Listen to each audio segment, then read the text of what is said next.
আসসালামু আলাইকুম ওয়া রাহমাতুল্লাহি ওয়া বারাকাতুহু। ওয়ালাইকুম আসসালাম ওয়া রাহমাতুল্লাহি ওয়া বারাকাতুহু। জি, সম্মানিত শেখ, আমি বলেন। বাংলাদেশ কিশোরগঞ্জ থেকে জি। বলছি। আমি বাংলাদেশ সেনাবাহিনীর একজন সদস্য, এখনো রানিং এ আছি। মাশাআল্লাহ। বলেন তো জাযাকাল্লাহ। শেখ, কেমন আছেন শেখ আপনি? আল্লাহ ভালো রাখেন, আলহামদুলিল্লাহ ভালো আছেন। বারাকাল্লাহ। জি, আলহামদুলিল্লাহ ভালো আছি।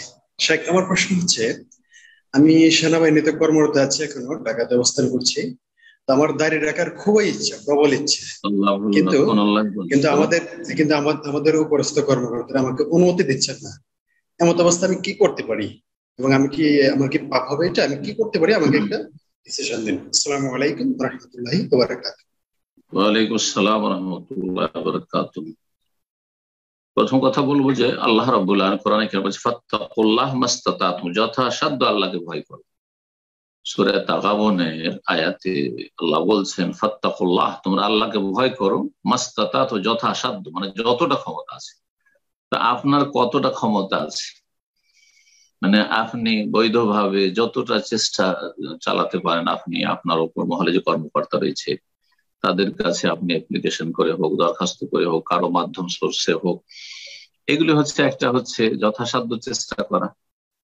আর একটা দিক হচ্ছে যে আপনার আলহামদুলিল্লাহ উত্তম রিজিকের বিকল্প ব্যবস্থা আছে, বিকল্প ব্যবস্থা আছে। আর আপনি কিছুদিন সার্ভিস করেছেন, আলহামদুলিল্লাহ দেশের খেদমত করেছেন, একটা মুসলিম দেশের খেদমত করা সবের কাজ। যদি নিয়ত ভালো থাকে আপনার, যে যে যেখানে আছেন, শুধু আপনারাই না, যে যেখানে আছেন আপন জায়গা থেকে যদি নিয়তটা সৎ হয়, আমি হালাল রুজি খাবো।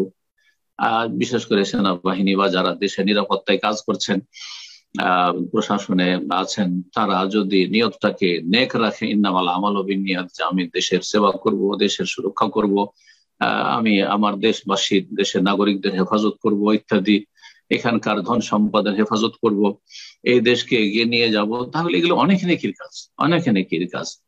এই সততা যেন অন্তরে থাকে। আর যদি এগুলো না থাকে, অধিকাংশ লোক যেহেতু দিনের জ্ঞান রাখেন না, মনে করে যে এটা একটা জব, চাকরি করছি, বেতন পাচ্ছি, সেই জন্য সার্ভিস দিচ্ছি।